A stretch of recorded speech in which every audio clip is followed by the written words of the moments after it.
Grow CFO is where finance leaders grow together.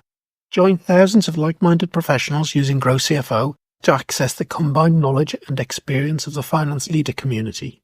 You can join us today at growcfo.net. Hello and welcome to the Grow CFO Show. I'm your host, Kevin Appleby. And today I've got with me a Grow CFO member, Kat Wellum-Kent. So we're going to do today a Grow CFO member success story. Kat, welcome to the podcast. Thank you very much for having me. Kat, tell us a little bit about you.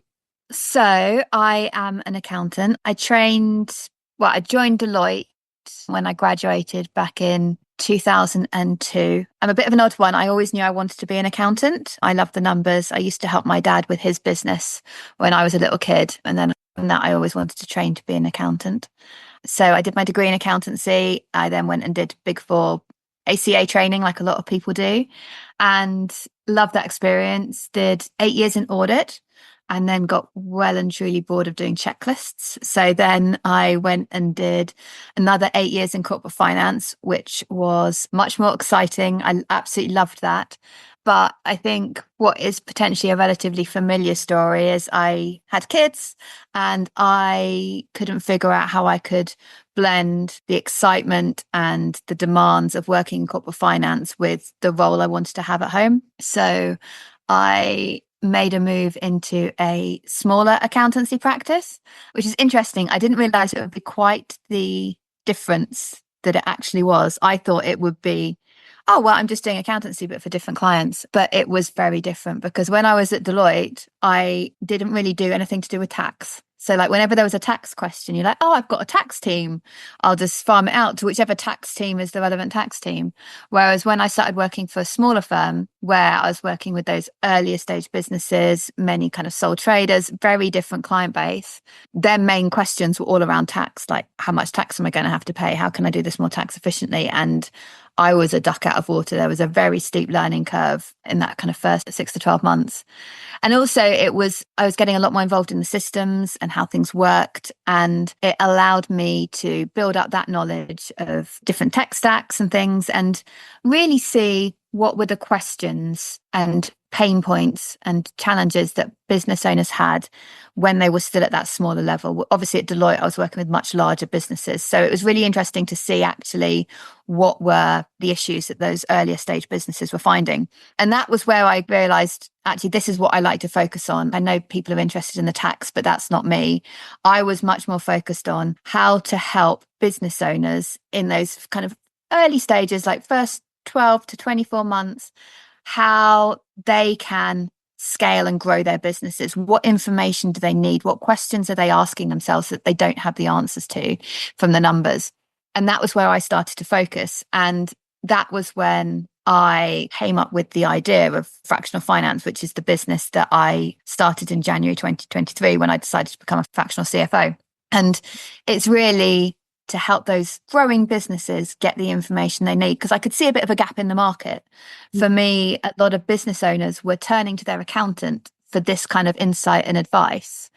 And from my experience, a lot of accountants don't have the skill sets to give the kind of P&A strategic advice that you might have in a larger organization within that CFO role. And that was one of the gaps that I wanted to fill. Now, you became in January 2023 a fractional CFO. Yes. But you'd never been a CFO before that for a single organization. So quite a different route to a lot of fractional CFOs. Yes, that is true. Yeah. Do you think coming out of that background of seeing lots and lots of organizations that were clients of the accounting practice, that was an advantage that helped you to make up the gap of not having been a CFO prior to that? I think it definitely had some advantages to it. And yes, the main one was seeing lots of different businesses and different challenges and different ways of doing things, to have all of that experience bubbling around in my head, to be able to pull on it when I was working with clients. But I was conscious that there were possibly some gaps in my experience and knowledge. And actually, I don't think you necessarily asked this question to get this answer, but that was one of my big concerns, was around that gap of knowledge. So that was when I actually started speaking to Dan and doing your competency. Dan Wells, founder, doing the competency framework. Yeah, So to figure out where my gaps in knowledge were, because I was concerned, like maybe I can't do this, or what do I need to do to make myself the better, more rounded CFO? what did that competency scorecard look like when you first took the competency framework? Do you know what? It showed me that I didn't have any huge gaps. It showed me there were going to be areas for improvement. But what it did do is it gave me reassurance that I wasn't really missing something, that actually I was probably better than I thought I was. It was kind of an unnecessary worry. Always areas for improvement. But yeah, it gave me a bit more confidence to go around it. Well, for those of you that haven't seen it, we're talking about the Grow CFO competency framework, and you can access that straight from the Grow CFO website, the homepage. We'll actually put a link in the show notes to it. Now, there's a competency framework there for CFOs, which people like Kat would take, but also we use it extensively. And why we developed in the first place was for folk on our future CFO program, so they could look at their skills and skill gaps that they might want to work on in the journey to go towards CFO. But there's also a competency framework there for FP&A, for finance transformation, for business partnering, for financial controllers. So there's a framework really suited for anybody in the top roles in the finance team. And you go do it, you get a report, and it shows you across 9 competencies and 5 skills in each competency. So 45 skills all in all. It shows you your breakdown and scores you against your peer group. So you can see where the pluses and minuses are, in where are you better than the peer group, where are you worse than the peer group. So Kat, really interesting that you use that competency framework early on, and it's given you a route for your own personal development, plus a bit of a comfort blanket when stepping out on your own. But tell me a little bit about that journey. And you're there with a nice, comfortable job, and salary coming in. You're supporting a growing family, which is why you took that job in the first place. Yeah. And suddenly you're going to step out on your own. So first of all, what was it that made you think, no, I'm going to do this and step out? It was a combination of things. It all happened really quite quickly, probably over the course of, I don't know, maybe like a week, maybe 2. And I think I'd always planned to work my way up within a accountancy practice and become managing senior partner. That was my goal. So I've always wanted to run something. And what I got clear on in a relatively short amount of time is just where I wanted to focus was around that. The role of my advice and how I wanted to work with clients was that more strategic advisory, like operational finance rather than the compliance side of things. And the organization that I was working in at the time, they were a more traditional kind of compliance-based accountancy practice. That's, I'd say, where their skill set lay, particularly around like tax and other services. They weren't as, I don't think it was as high priority, more the kind of advisory side of things. So that was a little bit of a rub, because the area that I loved wasn't necessarily the direction that they wanted to go in. And then I met up for lunch with someone I know, well, I didn't actually know, I knew of. She's an accountant based in Australia, and we had the same mentor. And she happened to be in London because that's where she used to live. She was over, we went out for lunch, and I was having a chat with her about what she did, and I was showing what I did. And she was running a business where she acted as a fractional CFO, and she had a team of other fractional CFO, business modeling team, etc. And until that point, I wasn't really aware that such a thing existed. And as soon as she told me about the business that she'd created, the types of clients that she worked with, how they helped their clients, her skill set, that all of the things, I was just like, wow, I could do that. And so I had lunch with her. I then sat in a park in London. It was a lovely sunny day. And I literally wrote out the business plan of who I wanted to work with, how I wanted to work with them, how I wanted the business to grow, who else I wanted to join the team. It all just mapped it out, and it just flowed so easily. And I was just like, right, okay, I think I'm onto something. And then I think I've read your LinkedIn post about that particular afternoon on more than one occasion. It's a brilliant story. Oh, thank you. And yeah, then coincidentally, I got a day booked in with my mentor. And the original plan had been to talk about how I get promoted to partner, because I wasn't partner at the time. But I messaged her and I said, we need to change the focus. The focus is now, what will this business look like? Can I build it? Can I get it to a point where it can replace the salary? Can I financially afford to do this? what could the business be like, because he's obviously taking a risk, but what is the reward, and flesh all that out. So we had a day, and by the end of it I was just like, yes, this is it. So on the way back from seeing my mentor, I'd registered the company, I'd bought a domain, and I'd written my resignation letter. And then that was it. I handed in my notice. You handed in your notice, and I presume at that stage you didn't have a client. No clients. Okay, so you're serving your notice. Yeah. Talk me through the process then of getting that first client. How did you do it? Because this is the thing that stops most people. Yeah. You get a great business plan, but it's that frightening prospect of saying, oh, I've got a lovely regular salary coming in every month. Mm-hmm. I've got to step away from that. And the day I leave, there will be nothing coming into the bank. Okay. Yep. How do you get that first client? I got 2 first clients. So one was a lot easier. And I had a friend who is still a client actually. And he was about 12 months into starting a very cool business that does very clever things with AI. Oh, doesn't do clever things with AI, does clever things to check that AI is doing what it should do. I still don't understand the technicalities of it because it's very clever. And I knew that he needed some more strategic support. So I said, look, I'm doing this. If you're interested, actually, I just told him I was doing it. And he goes, that's the kind of strategic support I need, Kat. Let's figure something out. So I started doing something with him relatively early on. Well, I had him lined up to do something right when I finished my notice period, but that was very small. So that wouldn't come close to replacing my salary. Then I think what I then did in terms of winning my first real client, which is the one I count that didn't know me, like they bought me for me right from the get-go. They didn't have that kind of history with me. I think I was fortunate to have a 6-month notice period, and that gave me time to get really clear on who I wanted to work with, how I could help them, their pain points, what I wanted the company to look like, what the values of the company were, like all of the things that helped build up the brand and the offering, so that then when I started talking about what I was doing, it seemed to resonate with people really quickly.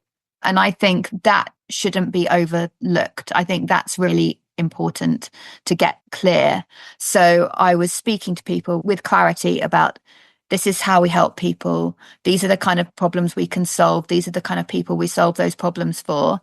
And it didn't really matter too much that I wasn't already doing it. I could draw on experiences and things that I'd done in my past in a different guise that they could see aligned with what I would be doing for them. So then the first client I remember very clearly. So I finished up at Christmas, and this potential client sent me a message on LinkedIn on Boxing Day going, I'm looking for some fractional CFO services and support. Can we jump on a call? And so, then they signed up shortly thereafter. So that was my first proper client. How did that client actually know about you? They found me on LinkedIn. And you're on LinkedIn. Yeah. So folks, once again, the power of LinkedIn and getting yourself out there and talking to the right people.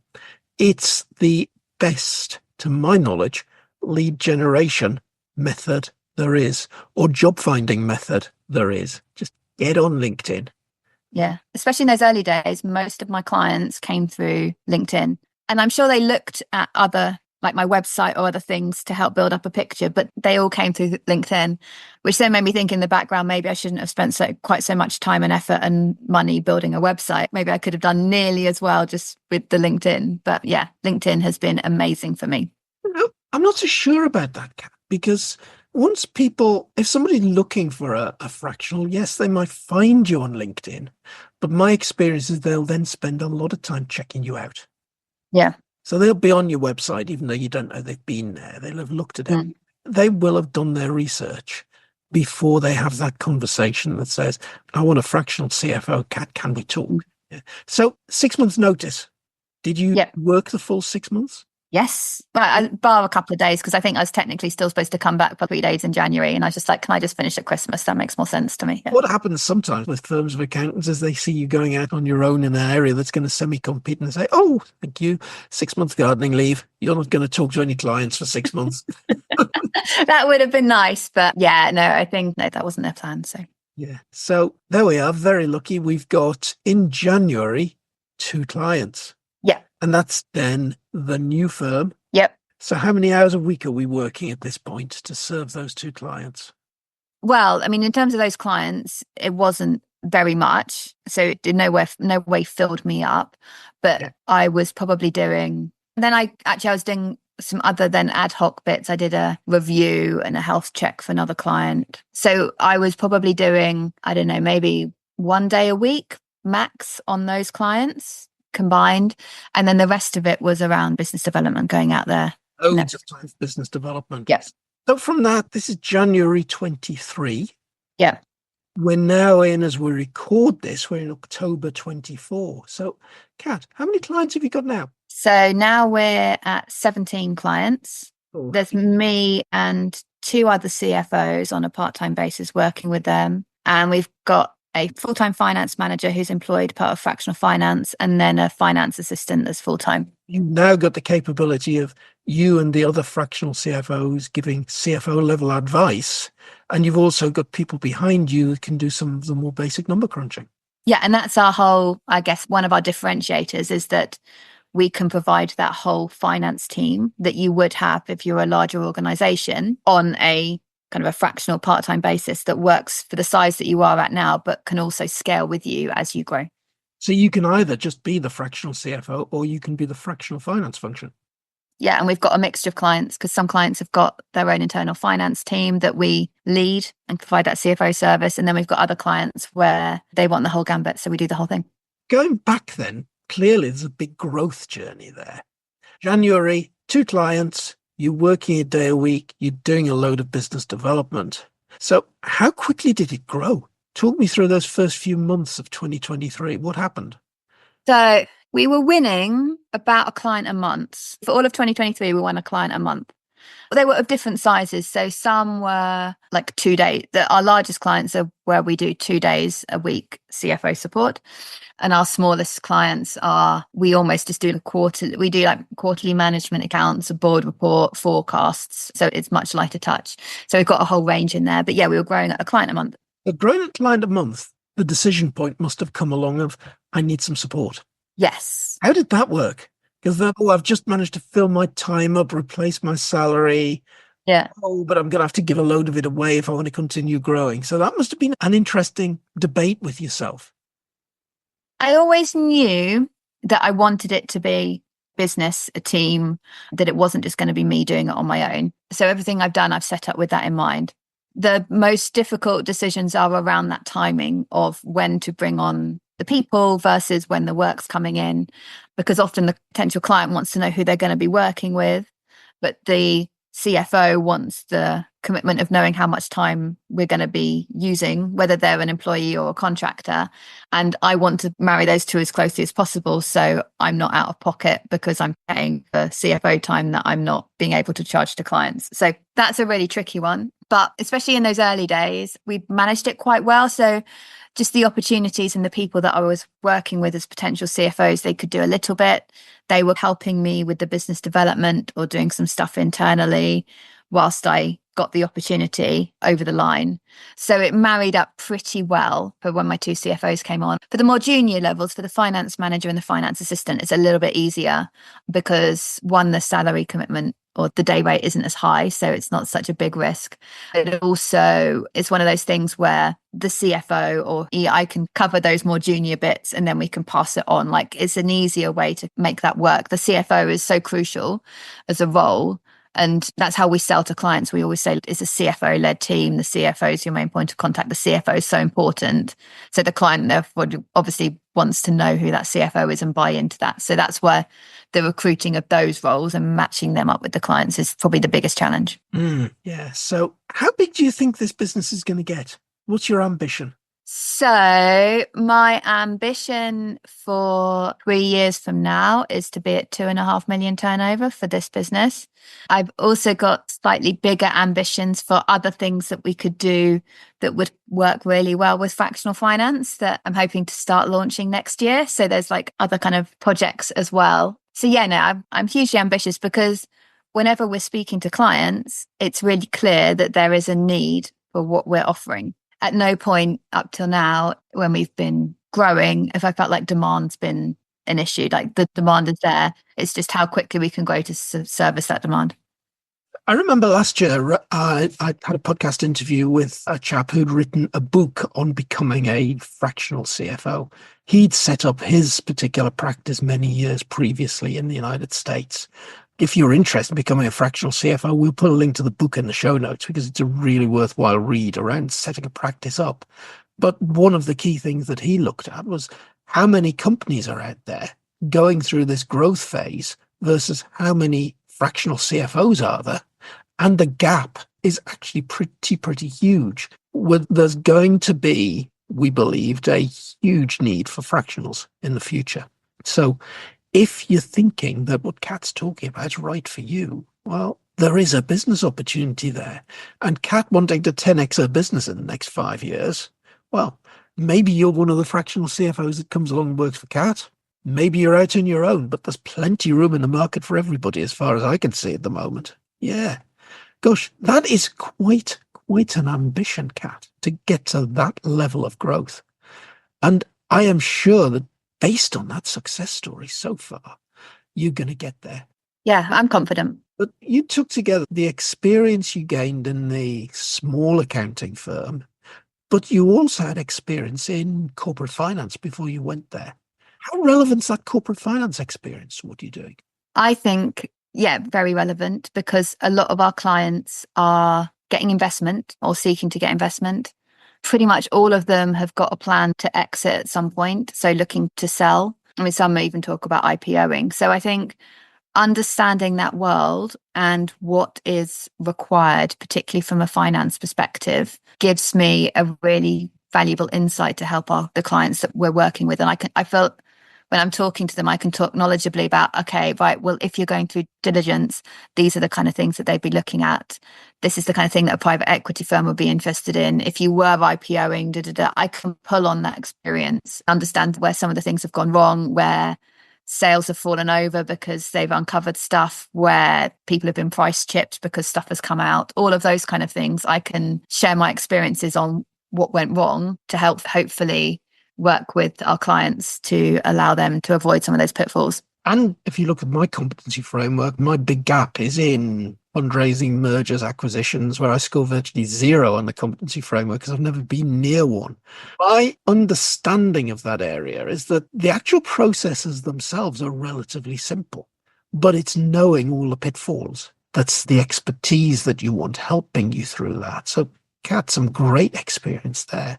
And I guess that's another differentiator for you from the accounting practice that you left. I'm guessing that there'd be very few people in your standard sort of advisory practice that have had that corporate finance experience. I would say at the level I had, having worked in a Big Four and the types of transactions I've been exposed to, yes, I would say so. One of our other CFOs in our team, I used to work with him at Deloitte, so he was in corporate finance with me. And then I've had my other CFO, he's been through that exit and acquisition process in industry. So between the three of us, we've got a lot of experience. And I think that's one of the things I was nervous about when going out on my own to set up a business, was just the kind of the loneliness and not having that group of people around you to share, to bounce ideas off. And that's why I get a lot of value from the way that we're building fractional finance, because we've got those other CFOs to pool knowledge and run stuff past them and go, oh, have you seen this? Have you experienced that? And I think actually that's something that I go to my CFOs, like our team first, and they do the same. And then we're like, we don't know. Okay, we'll go into the Grow CFO Slack group and ask them instead. So have that community as well, I think I've found that really valuable. There's another thing that we should mention. If you're a Grow CFO member, you've automatically got access to the Slack group. One of the channels in that Slack group is specifically for fractional CFOs, so that the fractionals in the community can all talk to each other. And it's a really valuable resource. But Kat, thinking back to that sitting in the garden back nearly 2 years ago, writing that initial business plan, you talked about having a mentor. Now, how, if anybody else is listening to this, how would you advise them if they haven't got a mentor at the moment? What sort of value has having a mentor brought to you? Oh, I couldn't even put into words how valuable it's been. And that's for a number of reasons. Like, she's not technical, she's not an accountant, but having someone who has run their own business, knows the challenges that come with that, has experienced a lot of the problems or challenges or strains or difficulties, like seen all that firsthand, either from herself or from the other people that she mentors, allows her to help me avoid those pitfalls or like go so much faster. Because I can say, oh, I'm thinking about working with this client or doing this offering, say, or setting up a webinar or something. And she's just like, she'll reel off all these things where people have done it and it hasn't worked, or things that I could tweak, just small stuff to make it more valuable. It's been amazing. And just having someone in your corner who you can share this stuff with has helped me get through difficult times, has been there, has reminded me to celebrate the successes as well. I think that's something that is far too easily forgotten. So she always reminds me to make sure I'm celebrating those wins. But the business would definitely not be where it is now if I hadn't had a mentor. Yeah. That's something that in Grow CFO we see so important as well. I mean, the mentors that we've got in Grow CFO are going to be slightly different to yours because we're mostly looking at mentoring CFOs who are in a full-time CFO role and matching them up with experienced CFOs who, like yours in running a small business, but in the field of being a corporate CFO, have been there, done that, got the T-shirt. But I think that mentoring process is just so powerful. I'd counsel nearly anybody in a leadership position to go and think about it. So, Kat, you're there in the garden writing your business plan. Now, if you could magically take yourself back from where you are now and talk to yourself then, what would you tell that former version of yourself? Oh, back then you didn't know what you didn't know. So I would say that you need to protect your time and get better at saying no to stuff. I think it's about being really intentional with everything that you do. There's a lot of things I've done along the way and time I've spent on things or things I've got distracted with or things I've said yes to when really I wanted to say no, but I said yes anyway because I didn't want them to feel bad or whatever. So I think about the intentionality of things. Yeah, I know. I think that's the big one. And just remember to keep on backing yourself. I think I've been relatively good at that. And I think that's why we are where we are. But there are still times when things can get to you and you can start feeling like, oh, I didn't do that very well and focus on all the negatives. But yeah, just keep on backing yourself and reminding yourself. Yeah. Into your first full-time CFO role where we know 80% of people suffer from imposter syndrome. Same applies here? Yeah. I mean, I'm surprised it's only 80%. Like everyone I speak to has imposter syndrome. And what's really interesting, I thought imposter syndrome was generally a female trait, but I've been speaking to quite a few people and I've realized that's wrong. And I've now speak to more people about it and just bring it up in conversation. And actually there's some people out there that I see as incredibly confident, incredibly talented people, and they've got it. And you're like, wow, okay, it just is everywhere. My personal reading into that is, yes, most definitely is a higher number than 80%. And perhaps it comes over as a female thing because maybe near 100% of females admit to it. And that 20% that's got imposter syndrome that aren't in the 80% stat because they haven't admitted to it are the guys that are being, no, I'm not going to show that sign of weakness. Yeah, maybe. Tell anybody about this. Maybe. Yeah, I think it's very common, particularly in people that are driven, that want to achieve a lot, that are pushing themselves. I think it's normal because you're spending a lot of time outside of your comfort zone to be able to grow. Yes. And therefore you feel like, yeah, you're not good enough. And I always think of Catherine Clark, head of our mentoring team in Grow CFO. She's constantly referring to the book whose author I've forgotten at the moment, but the title is Feel the Fear and Do It Anyway. I know the phrase, but I haven't read that. I haven't read that book. We'll see if we can dig it out and put it in the show notes. Yeah. Kat, what a story. Well, thank you for letting me tell it. Congratulations. I have to have you back on the show in another 12 or 24 months and just see where you are on that journey to 10x the business. Oh, yeah, get me back on. Maybe as soon as I get that 2.5 million, I'll be like, Kevin, I need to come back on. I've done it. And we'll definitely celebrate that. Kat, thank you for being this week's guest on the Grow CFO Show. Thank you. I've loved it.